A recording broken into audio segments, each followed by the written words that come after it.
Yeah, I'm Jeff Ducan from South Carolina. Mick Mulvaney from Lancaster County, South Carolina. Tim Scott, North Charleston, South Carolina. Trey Gowdy from the upstate of South Carolina. And all of you, how long have you been in Congress? At least 7 months almost. January 5th, 2011. In January, 20 minutes or so. All right. So let me just say, the bill that Speaker Boehner had on the table yesterday, would any of you voted in favor of that bill yesterday? No. No, ma'am. No. And what about today? Now there's a new bill. It has a balanced budget amendment component in it. Are any of you planning to vote for that? I'm still reading it. I see it as an opportunity for us to achieve one of the milestones I think has been very important for this country for the last 15 years, which is a balanced budget amendment. The question is where it is and if that's enough. I am reading it and talking to the people I work for back home. We all wanted cut, cap, and balance. This has cuts and caps and may have balance.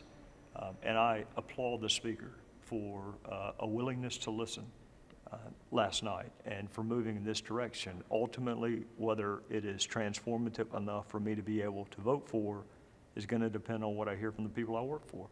And what about you, Congressman Duncan? I'm still a no on it. But Wait, can you say that? I'm sorry. Jeff Ducan. I'm still a no on the bill, but honestly, we are still reading it. We got the bullet points. About lunchtime, we got the actual text, and we're reading over the bill. So I'm a no, but I'm a no with the understanding that I may see something in there I like. I think it's real close, and I think one of the things that this group has done consistently from the very beginning is not only tell leadership where we stand on the bill, but how we can get to vote for yes.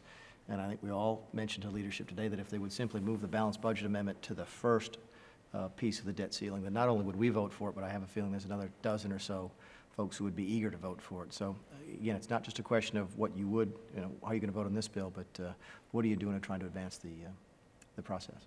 Now, to get, last night we saw some reports when you were weighing the bill yesterday.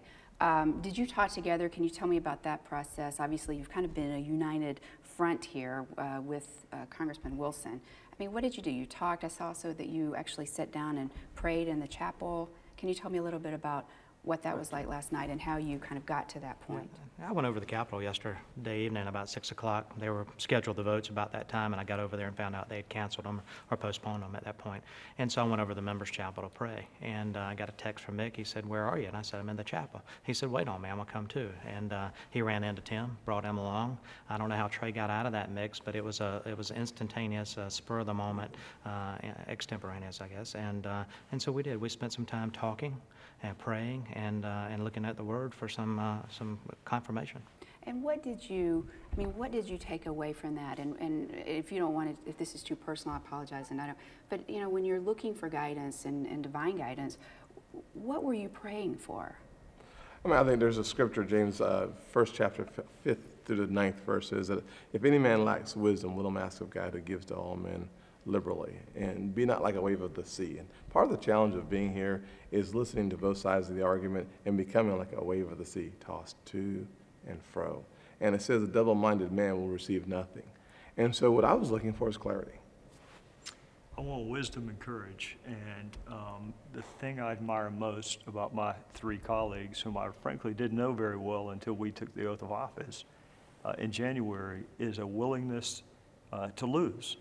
If you are convinced in your well of souls that you need to vote a certain way. The willingness to accept the consequences from an electoral standpoint of losing is a rare trait in politics today. And I can tell you this, we may vote 4-0, we may vote 2-2.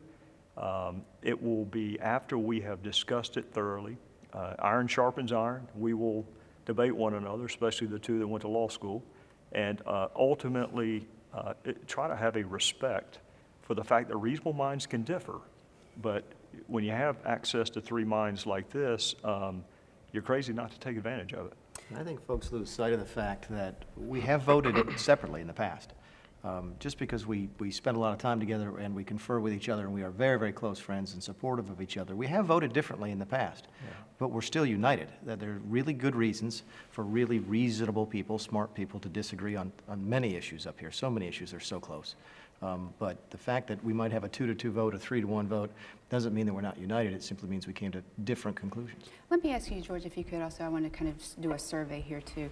because it's something that you picked up on, and I've noticed in a lot of the coverage, some of the freshman Republicans who are taking positions now, the commentators are saying, these guys don't even care if they get reelected. They're just going to get up here, they want horse trade, so I mean, this vote, will you still vote no, even knowing it might hurt your reelection chances down the road? Do you care if you are going to get reelected? If you don't mind, I'll start with that, is that I think America's tired of the horse trading you mentioned just a second ago. They want us to bring solutions to the problem. They're not looking for a deal, they're looking for solutions.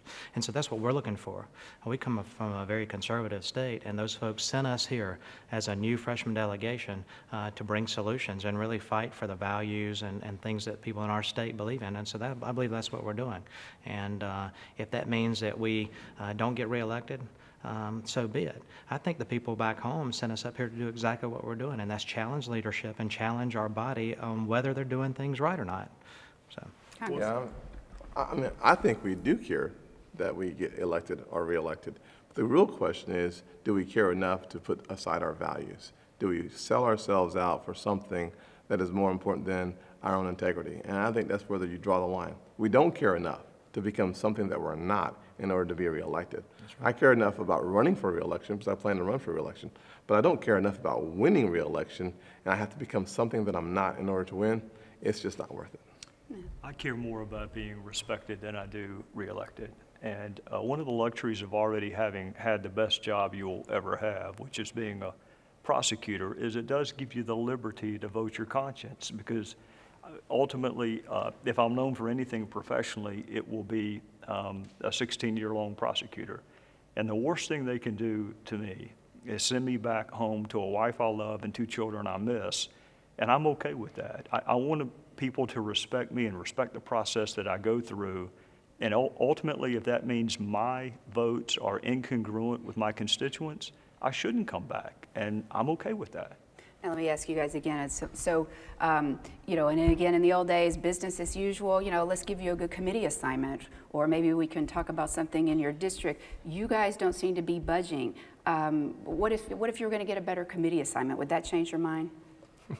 No. Yeah, well, No. One thing I think we've done up here is Ronald Reagan said you should carry a banner of no pale pastels, but one of bold colors, which make it unmistakably clear where you stand on the issues. We've been very clear from January to now on how we feel and how our state feels. And so this shouldn't be a surprise to anyone that we're being very conservative on this particular time in history. I think it's fair to say that each of us was offered something for our vote in the last couple of days over the previous version of this bill. So I think the proof is in the pudding. You ask us, would we take it? We can say no and tell you that we back those words with actions. Because that's how that's how things get done in Washington, right? You you give could me a see- little and I'll give you a little. What were you offered? You could see for sure how this process would be different if we still had earmarks. There would not be this debate. We would not be modifying this bill. This bill would have passed weeks ago if folks could have got off and bought votes with earmarks. That's one of the great changes to the fundamental structure of Washington this year. If we can build on that, I think it'll be a good term. Now, what kind of things were they talking about? If you'll support this bill, what would you get? Was it committee assignments? You can't do earmarks. Can't be a bridge, I guess, anymore. Well, yeah, the only bridge we need is over these troubled waters. To tell you the truth, we sincerely need a bridge over these troubled waters. I think more important than trying to figure out what in the world it is that we do here in Washington is what we ought not do. What we ought not do is take a look at business as usual and think to ourselves, how can I maximize my position in order to achieve more for my constituents? That's the kind of stuff that leads to a $14 trillion debt. It's the kind of stuff that leads to a $1.5 trillion annual deficit. So what we've tried to do is lean on each other. Lean on each other and say, what is the right thing to do? And even when we disagree on what the conclusion is, we agree on the process. The process is pure, it is sound, and it is real. That is the best way for us to stand on solid ground. And I tell you this without reservation. If one of these gentlemen votes yes on any particular bill, I know that they did it based on principle and not because they were offered something. I mean, that goes without saying, because we've had the chance to do that, and every single one of us has turned it down. And that's very reassuring to us as a team and to the folks back home as well. But a lot of people in the commentary and the media and some of the Democrats have been saying, and these are words that they've been using to describe you: reckless, obstructionist, misguided. Right. Hobbits. Unshaven. Neanderthals, That's the one. intransigent, Hobbits. radical, revolutionaries.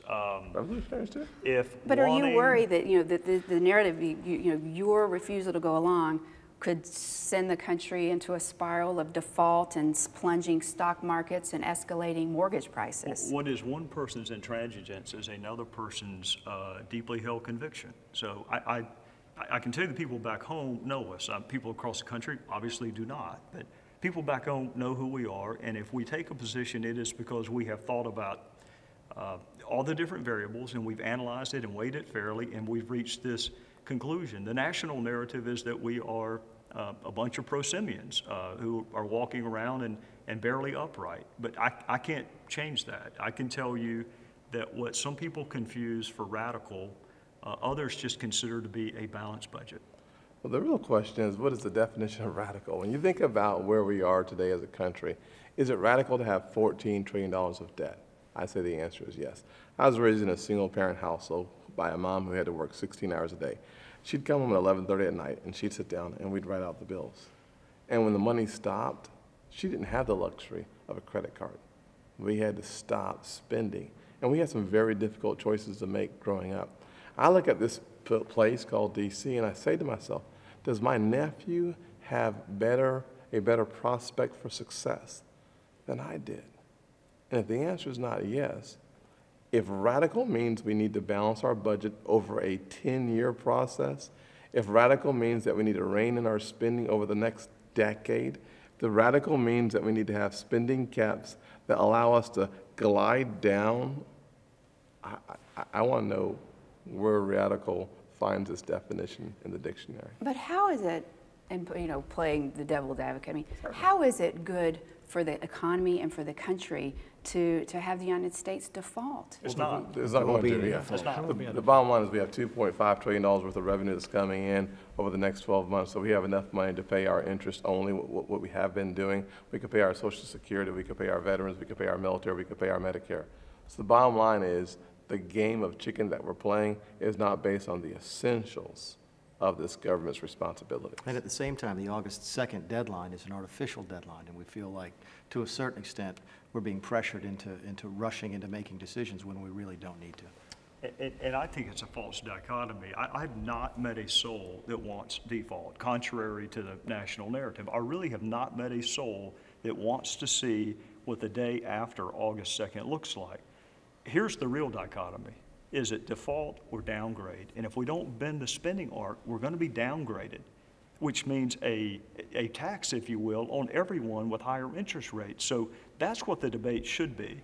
Can you solve the short term and the long term at the same time? Merely raising the debt limit so you can be downgraded 6 months from now is not a victory. I think that's a legitimate concern in the original Boehner bill for a lot of us is the downgrade, in that if we passed it in its purest form originally filed, that the S&P and Moody's did say it's not enough, that they would still consider downgrading us, and so that's weighing heavily on us in this decision.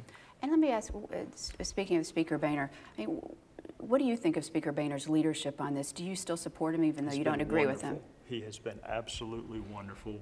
So has Eric Cantor, so has Kevin McCarthy. The conversations we have are reasoned, they're principled.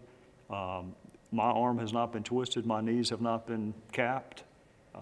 They have treated us with respect and dignity, and even if I wound up not being able to vote for his bill, actually have more respect for him throughout this process than before it began.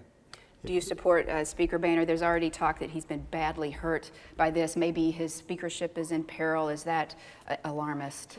We don't see anything like that. We don't see this as a referendum on John Boehner. If we really did, the votes here would be 4-0 in favor. But we don't see this as a referendum on John Boehner. We look at the underlying merits of the bill itself.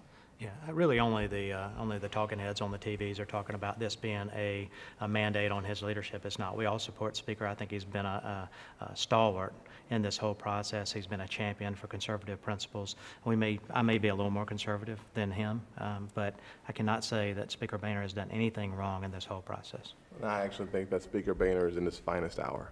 The fact of the matter is he started this year off by saying, let the House work its will. That is a very hard statement to make by the leader. That is a very hard statement. And part of the consequence of that is that you have folks from all different sides of the aisle, all being Republicans, taking a very different approach to how we get to the end. I thought he was at his best this morning. I did. I thought He this was was phenomenal. the best meeting this morning. what He did- was a leader. We had folks fighting with each other, wanted to fight with each It other. was and conciliatory. John was at the head of the group, keeping everybody together, and I thought that was his finest hour this morning. He even quashed some tension in the room. Yeah. He said, you know, it's time to put that aside. I thought that was exemplary. Although it was remarkable last night. He was conciliatory. There was no pounding of the table. It's an honest, frank conversation from people who just come from 2 or 3 or 5 different perspectives. And yelling's not going to work with us. I don't think it works with anybody above the age of 8. Show me with principle and reason and rationality why I'm wrong or why you think I'm wrong. Speaker Boehner has been fantastic, and so have Eric and Kevin. It's been a long day. Let me ask you, one of the things, though, that I noticed, Charles Krauthammer wrote this today, I don't know if you saw Thomas Sowell also weighed in a similar point, that the problem, though, now is that what if this helps President Obama's reelection chances? Because now Democrats may be able to say, well, look, you know, the Republicans on the debt ceiling hurt the economy, so the economy's not my fault. And so, I mean, have you guys started hearing any of that? Like, this is ultimately going to, you know, could play you that could cut your game. nose off to spite your You could face play that here. game all day long. Listen, we're Well, spending that's $1.5 trillion more than we're bringing as a nation. We're $14.3 trillion in debt. It's got to stop. And we weren't here when all that debt was put on. The Democrats have been in control of Congress the last 4 years. They passed Obamacare, a terrible regulatory environment. It's anti-business. And so the economy is their fault. To try to lay it in our laps is wrong. I hope it doesn't work. Hope it doesn't Yeah, work. it does. I mean, there's no question that, I mean, that's You're the that's his- Democrats' I strategy. mean, that's his yeah. plan. I mean, Yeah. there's no question that he wants No, shared it's not. No, no, responsibility no, of this co-ownership. awful, awful economy. And the plays that we are making right now, we hope leads to clarity for the American people to discern the truth in the midst of this We want to amazing place. fix the system. We're here to fix the system. We're not here to do deals for the sake of doing deals. That's what Washington has always done. That's why we're $14 trillion in debt. We're here to try and fix things. I've got 3 young boys, 16, 13, and 10, and I don't want them 10 years from now to say, Dad, when y'all were at the brink, what did you do? I don't want him to say, I don't want to have to answer them, I didn't do enough. I didn't do enough. So I'm going to fight for them and their future. Thanks very much. Thanks. Thank you. I-